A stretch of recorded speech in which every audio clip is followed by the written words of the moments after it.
Hello বন্ধুরা, welcome to my page Megha cooking. তো আজকে আবার একটা নতুন তোমাদের সাথে ভিডিও শেয়ার করতে চলে এসেছি। দেখো, তোমরা দেখে বুঝতে পারছো আজকে মাংস ঝোল করবো মুরগির মাংসে। তো মাংসটা কীভাবে আমি করি সেটাই তোমাদের সাথে শেয়ার করছি। তো হঠাৎ করে আজকে রাত্রিবেলা দাদু বললো মাংস খাবে, তো তাই জন্য মাংস যেগুলো লাগে আইটেমগুলো সব মশলাপাতি গুছিয়ে রেখেছি। ততক্ষণে ভাত হচ্ছে, ততক্ষণে আমি কী করব, মশলাটাকে মাখিয়ে রেখে দেবো। আমি না মশলাটা যেমন খাসির মাংস মাখিয়ে রেখে দেয় ম্যারিনেট করে, ওরকমভাবে মাখিয়ে রেখে দেবো। ততক্ষণে আলুটা কাটা ছিল, আলুটা আমি ভাজা বসিয়ে দিই, তারপর আমি মাংসগুলোকে মাখবো। আর আলুগুলোও আমি না একদম ছোটো ছোটো করে কেটেছি এই কারণেই, কারণ আমি না জল ছাড়া মাংস করি, হচ্ছে আমার মাংস ঝোল জিনিসটা পছন্দ না, মুরগির মাংস ঝোল জিনিসটা আমার পছন্দ না। তো ওই জন্য আমি মাংসটা জল ছাড়াই করার চেষ্টা করি, তাই জন্য আমি আলুগুলো কিন্তু ছোটো ছোটো করে কেটেছি। দেখো মাংসগুলোকে আমি মাখিয়ে নিচ্ছি, যেমন মাংস ওদিকে দিয়ে দেবো। মাংসটাকে জল ঝরিয়ে নিয়েছি, বা অনেক সময় না মাংসটাকে ধুয়ে চুবিতে না একটু জল মতন থেকে যায়, জল ঝরিয়ে মাংসটা দিয়ে দিলাম। তার মধ্যে পেঁয়াজ, টমেটো, কাঁচা লঙ্কা আর আদা বাটা, রসুন বাটা দিয়ে দিলাম। আর এরপর দিয়ে দেবো হলুদ, লঙ্কা, তেজপাতা আর সর্ষের তেল দিয়ে ভালো করে মাখিয়ে রাখবো। নুনটা আমি এখন মাখানোর টাইমে দিই না, কারণ নুনটা আমি লাস্টে দিই, কারণ নুনটা দিলে তোমার একটু জল বেরিয়ে যাবে প্রথম থেকে, তাই ওই জন্য আমি নুনটা লাস্টে দিই। তোমাদের সাথে দেখাবো নুনটা আমি কখন দিই। দেখো, এবার লঙ্কাটা দিয়ে দিলাম, এবার তেলটা দিয়ে ভালো করে একটু ম্যারিনেট করে রাখবো।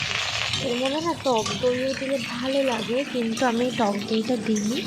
তোমরা যদি চাও টক দইও দিতে পারো, ভালোই লাগবে। আর আমি মনে করি যেরকম আমরা মাটনটাকে যে করি আধ ঘন্টা 1 ঘন্টা আগে আমি ম্যারিনেট করে রেখে দিই, তোমরা যদি এই মুরগির মাংসটাকেও রাখো না, ভালো লাগবে খেতে। যেহেতু টাইম ছিল না, আমি তাই সঙ্গে সঙ্গেই করেছি। দেখো ভালো করে মেখে নিচ্ছি।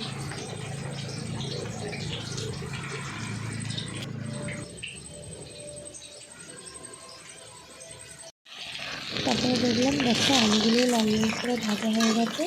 এবার আরেকটু নাড়াচাড়া করে আলুগুলো একটু তুলে নেব। এরপর তার মধ্যে আরেকটু তেল দিয়ে, যা তেল আছে ওর মধ্যেই কিন্তু একটু চিনি দিয়ে দিলাম। চিনিটা কী কারণে দিলাম সেটা তোমরা ভাবছো তো মিষ্টি, সব থেকে তোমরা মিষ্টি খাই, সেরকম কোনো ব্যাপার নয়। আর এমনও চিনি দিই যে মিষ্টি হবে তরকারি।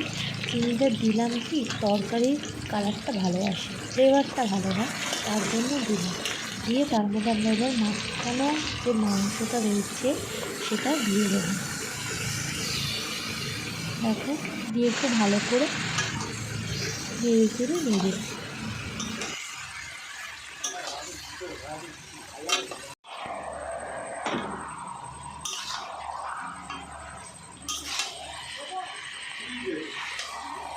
দেখো ভালো করে নাড়াচাড়া করে নেওয়ার পর এরপরে কিন্তু নুনটা দিয়ে দেবো আমরা, ঠিক আছে?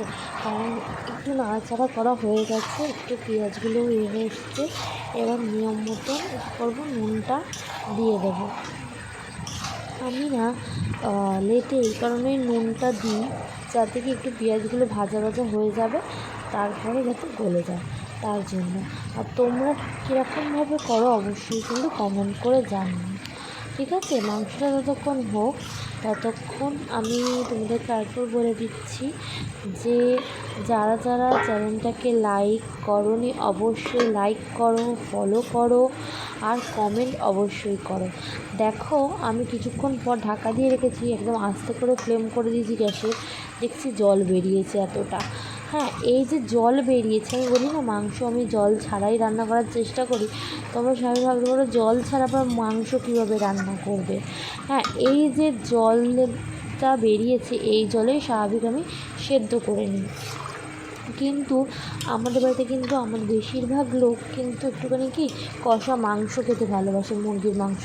আবার আমাদের বাড়িতে 2-1 জন রয়েছে, আমার বাবা, দাদা, দাদু, এরা কিন্তু আবার কষা মাংস খায় না, ঝোল ছাড়া খেতে পারবে না। যেহেতু রাত্রিবেলা শুধু মাংসের তরকারি হয়েছে, তাই ঝোল তো ওদের জন্য তুলে রাখতে হবে, তার জন্য একটা আমি ব্যবস্থা করব।